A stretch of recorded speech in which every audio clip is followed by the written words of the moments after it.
Buletin di 23 April bersama saya Tarusydi Muhammad Nazri. Assalamualaikum dan salam sejahtera. Kumpulan Guru Interim Bahasa Inggeris tahun 2019 menyampaikan kad dan surat penghargaan kepada Menteri Pendidikan Datuk Dr. Razzie Jidin atas tawaran pelantikan tetap. Kad penghargaan itu kemudian dikongsi oleh Datuk Dr. Razzie menerusi hantaran di Facebook rasmi beliau. Menurut Datuk Dr. Razzie, guru-guru terbabit telah menerima tawaran pelantikan sebagai guru tetap PPP Grade DJ 41. Pelantikan itu akan menampung kekurangan guru di Sekolah Kendalian Kementerian Pendidikan KPM. Datuk Dr. Razzie Jidin turut berterima kasih kepada Suruhanjaya Perkhidmatan Pendidikan SPP kerana sentiasa memberi kerjasama kepada KPM dalam urusan pelantikan guru. Melalui surat penghargaan itu, guru-guru terbabit turut menyatakan rasa syukur terhadap peluang yang diberikan oleh KPM dan SPP. Membantu tidak semestinya dengan wang ringgit, tetapi kudrat dan buah fikiran yang bernas boleh menjadi sumbangan besar yang tidak ternilai harganya.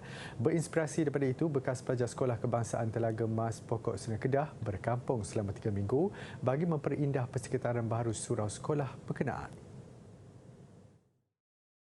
Bakti itu ditabur bekas pelajar iaitu Nurul Aini Abdul Razak, Nurhani Sofia Muhammad Nur dan Izzatul Aisyah Azizan yang kini sedang melanjutkan pelajaran di peringkat diploma.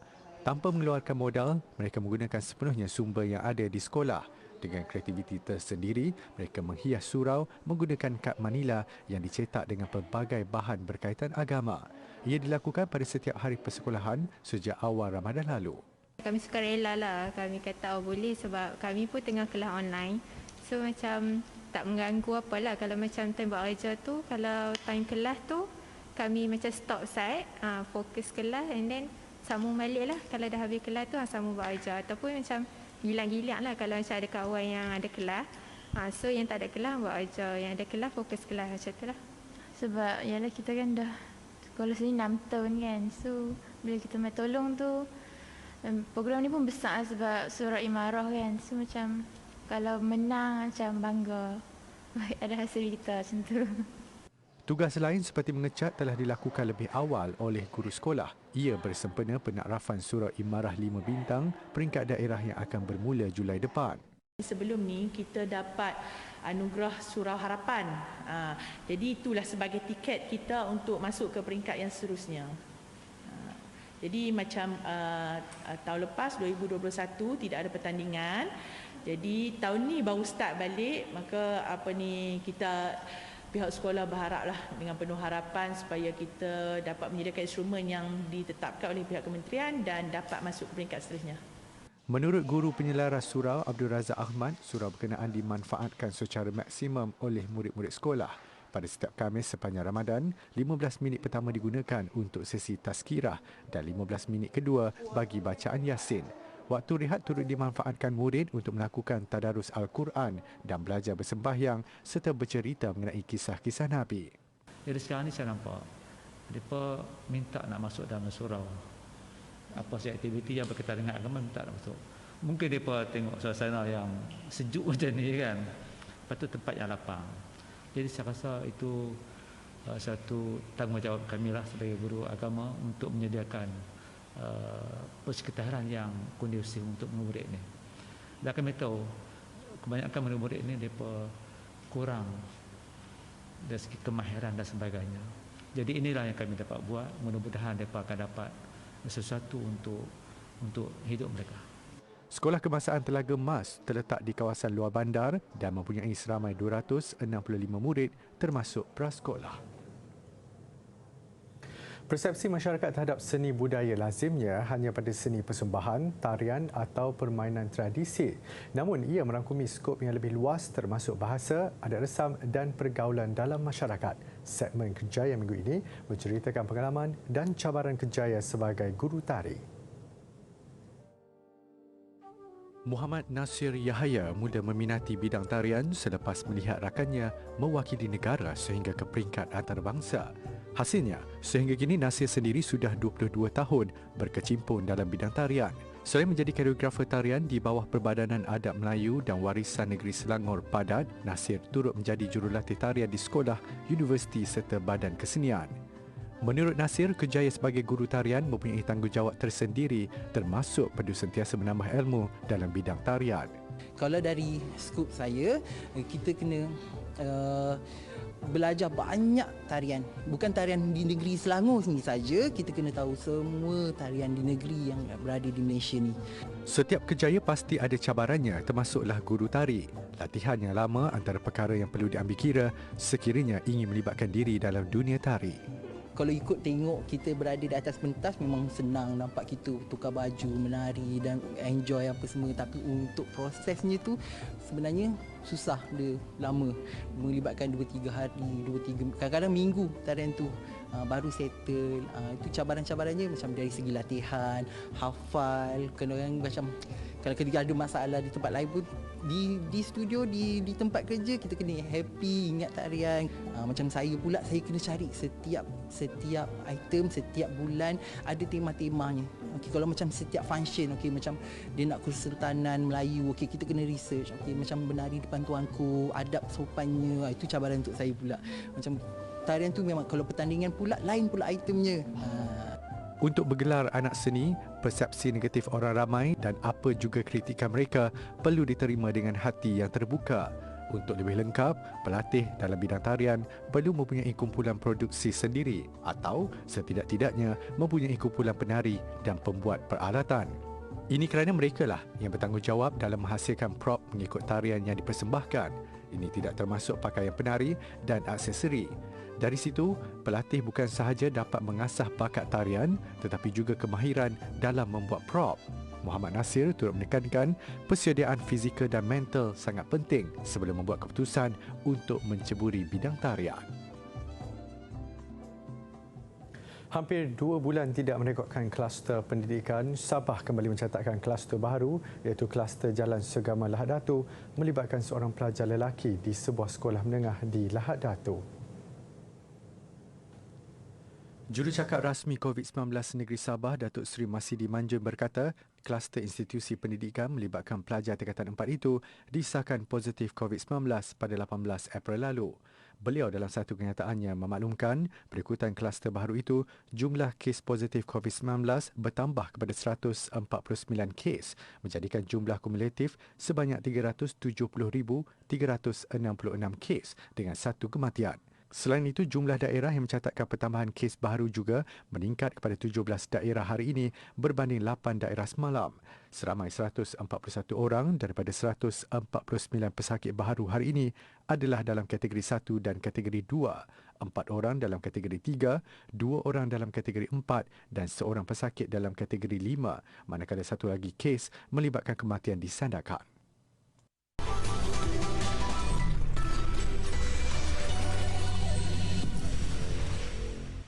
Bertemu kembali. Politeknik Sultan Salahuddin Abdul Aziz Shah PSA mengambil inisiatif menginfakkan inovasi hasil baik pulih pelajar kepada golongan memerlukan. Menurut pengarah PSA Dr. Muhammad Zahari Ismail, setakat ini pelajar PSA telah menyumbang 7 buah peralatan sokongan kesihatan kepada tabung wakaf khas kesihatan Tabung Medik Infak Seremban. Sebahagian daripada sumbangan itu merupakan hasil usaha pelajar membaik pulih kerusi roda dengan pelbagai nilai inovasi dan fusi tambahan agar dapat membantu pengguna. Melalui inisiatif itu, pihak Politeknik juga merancang untuk meningkatkan kerjasama dengan Badan Kebajikan melalui sumbangan dalam bidang kejuruteraan elektronik perubatan. Ia sebahagian daripada inisiatif keusahawanan sosial PSA. Ketika ini, PSA mempunyai kebakaran dalam bidang teknikal, khususnya bagi membantu membaik pulih peralatan yang rosak, membina laluan bagi OKU dan sebagainya. Universiti Putra Malaysia UPM akan berusaha mengekalkan reputasi sebagai universiti paling lestari melalui pelbagai projek dan aktiviti berkaitan alam sekitar dan pertanian. Naib Chancellor UPM, Profesor Dr. Muhammad Ruslan Sulaiman berkata, usaha itu selari dengan tema Majlis Sambutan Hari Bumi Peringkat UPM iaitu Invest in Our Planet. Menurut Profesor Datuk Dr. Muhammad Ruslan, pelaburan yang mampan dalam penggunaan sumber akan memastikan keseimbangan dan kesejahteraan persekitaran semasa. Agenda kelestarian kampus juga turut dipacu ke arah konsep ekonomi kitaran yang menumpukan kepada mengoptimumkan guna pakai sumber melalui program berterusan seperti pengumpulan air hujan, pembuatan baja kompos, penjanaan tenaga yang boleh diperbarui dan lain-lain. Keuntungan yang diperolehi bukan sahaja dalam nilai kewangan, tetapi juga kesejahteraan yang dicapai melalui kualiti hidup yang meningkat. Tambah Profesor Datuk Dr. Muhammad Roslan, UPM, turut bekerjasama dengan pemain industri dalam mendukung usaha mencapai karbon sifar. Pada majlis yang sama, Profesor Datuk Dr. Muhammad Roslan turut berinteraksi secara dalam talian bersama seluruh warga UPM yang melaksanakan aktiviti kelestarian alam sempena Hari Bumi. Majlis diakhiri dengan acara simbolik menanam pokok di pekarangan bangunan Perpustakaan Sultan Abdul Samad, UPM. Kesibukan bekerja dan menjalani ibadah puasa tidak menghalang warga Universiti Teknologi Mara UiTM bergotong royong memasak dan mengagihkan bubur lambuk. Sebanyak 5 periuk bubur lambuk dimasak di pekarangan bangunan Chancellery yang diketuai Dr. Shazali Muhammad Sharif, chef dari Hotel UiTM. Ia dilakukan pada program Rewang Ramadan 2022. Menerusi perkongsian di aplikasi TikTok rasmi UiTM, program turut disertai Naib Chancellor Profesor Datuk Dr. Hajah Roziah Muhammad Janor bersama-sama Ahli Majlis Eksekutif UiTM. Program berjalan lancar dengan kerjasama warga kerja UiTM termasuk sumbangan keuangan, tenaga dan masa. Secara tidak langsung, ia dapat mengeratkan silaturahim selain menyemarakkan lagi Ramadan. Sebanyak 1,500 bungkus bubur lambuk diagihkan kepada para pelajar dan staf. Saban kali musim perayaan tiba, pemilik kucing akan meninggalkan haiwan peliharaan mereka di pusat jagaan kerana ingin pulang ke kampung halaman.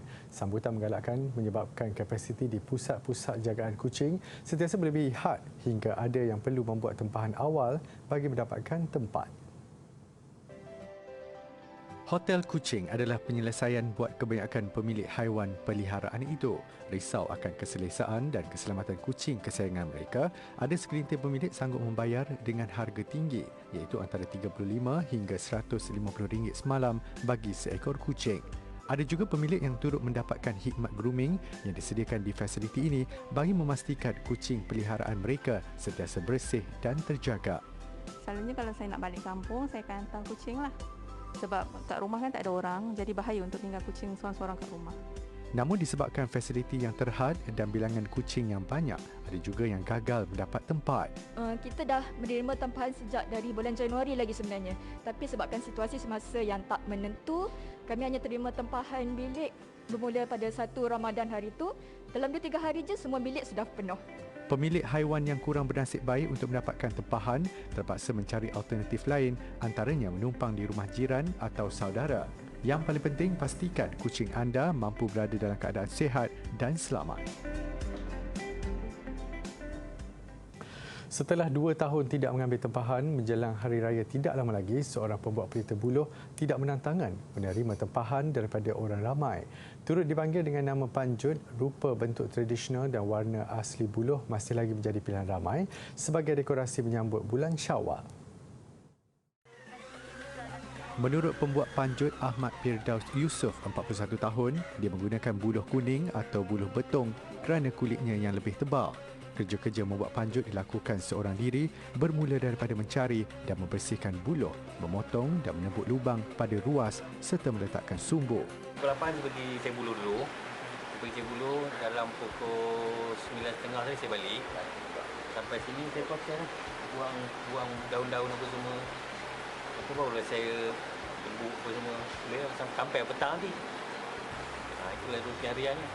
Dia yang rumitnya nak pergi ambil buluh tau, itu yang rumit tu. Nak bawa daripada dalam hutan nak keluar tu susah.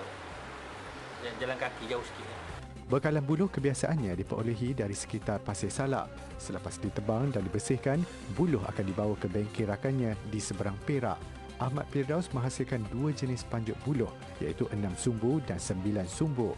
Dalam sehari sebanyak 20 panjut tradisional dapat dihasilkan. Kebiasaannya panjutnya tidak disertakan sebarang dekorasi atau tambahan warna. Ini kerana kaedah itu lebih digemari pelanggannya. Panjut buluh mampu bertahan sehingga 3 tahun jika dijaga dengan kaedah yang betul. Lazimnya Firdaus menjual panjut buluh 6 sumbu dengan harga RM20, manakala 9 sumbu pula berharga RM30.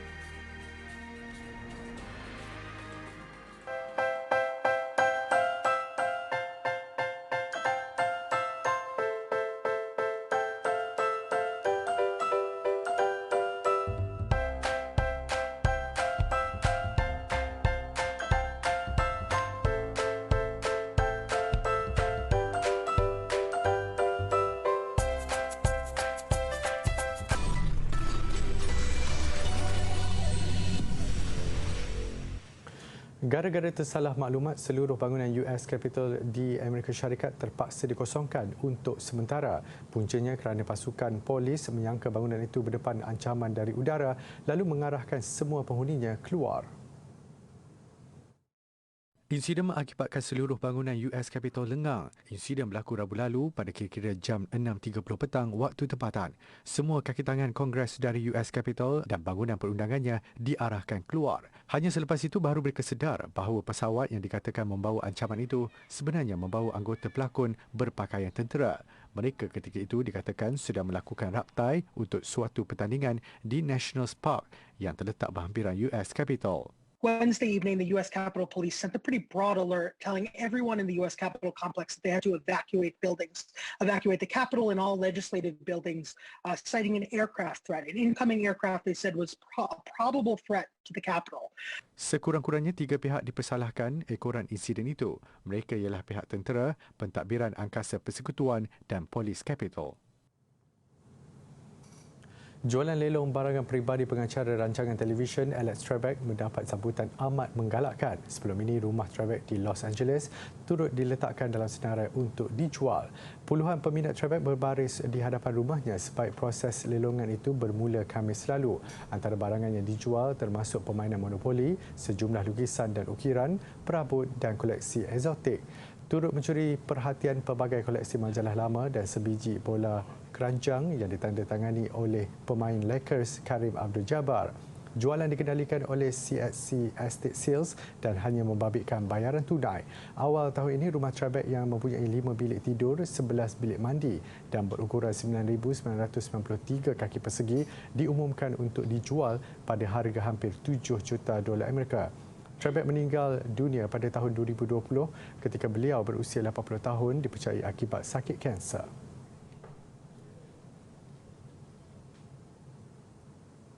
Pengeluar barang mainan Mattel mengeluarkan patung Barbie mirip Ratu Elizabeth II. Ia dibuat sempena ulang tahun kelahiran baginda yang ke-96 Khamis lalu. Pada masa sama, ia juga bagi meraihkan sambutan Jubili Platinum pada 2 Jun ini atau tahun ke-70 baginda di atas takhta. Patung ini dipakaikan baju berwarna putih selempang biru dan tiara seperti yang digunakan oleh Ratu Elizabeth semasa majlis perkahwinannya. Untuk majlis pagi hari keputeraan baginda, sambutan diadakan secara persendirian di kediaman baginda di Sandringham, Timur England.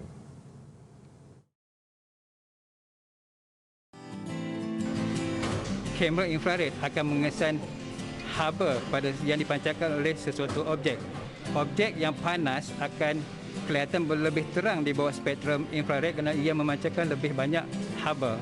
Sebagai contohnya, dalam skrin ini kelihatan bahagian dahi dan juga leher berwarna putih, dan di dalam skil yang dipamerkan di sini, putih bermakna lagi panas. Bermaksud itu mengandungi lebih banyak haba di bahagian tersebut berbanding bahagian tepinya. Seperti dalam gambar ini ada gambar karpet berwarna biru. Warna biru menunjukkan ia lebih sejuk berbanding dengan bahagian leher dan juga bahagian dahi tadi. Sukan bola sepak Liga Super. Pertembungan di antara dua pasukan pertengahan Liga, Terengganu nyata lebih unggul menang 2-0 berdepan Selangor. Terengganu jersey hitam putih melayan kunjungan Selangor. Berpunca satu asakan dari bahagian tengah, Faisal Halim tengah mengawal bola untuk disusuli satu sepakan deras terus ke dalam gawang Selangor.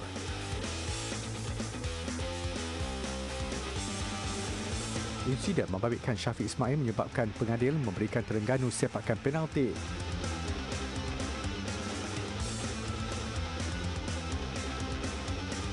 Kedudukan berubah lagi apabila Kipri Cece mudah menyempurnakan sepakan penalti. Terengganu 2, Selangor 0. Bola sepak Liga Juara-Juara Asia, wakil Iran Fulat naik ke kedudukan teratas kumpulan C apabila menundukkan wakil Qatar Al-Gharafa 1-0. Hasil satu hantaran tepat Luciano Shimba menyepak rendah untuk gol pertama perlawanan.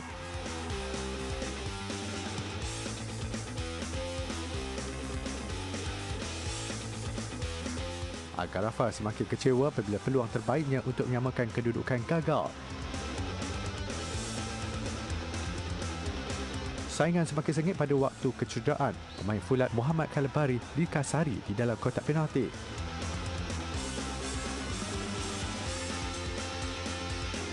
Keadaan menjadi semakin tegang apabila pemain Agar Rafa, Al-Mahdi Ali dilayangkan kad merah kerana menanduk muka pemain fulat. Tidak cukup dengan itu, insiden seorang lagi pemain Agar Rafa, Gabriel, menarik baju pengadil menyebabkan dia turut dilayangkan kad merah. Agar Rafa 0, Fulat 1. Dalam satu lagi perlawanan kumpulan C, wakil Emirah Arab Bersatu Shabab Al-Ahli menentang wakil Turkmenistan Ahal. Baru 13 minit permainan berlangsung, Shabab sudah di depan menerusi gol oleh Federico Catabayat. Minit akhir babak pertama juga, menerusi gerakan hampir sama, gawang Ahal polos lagi. Kali ini juga menerusi gol oleh Federico Catabayat.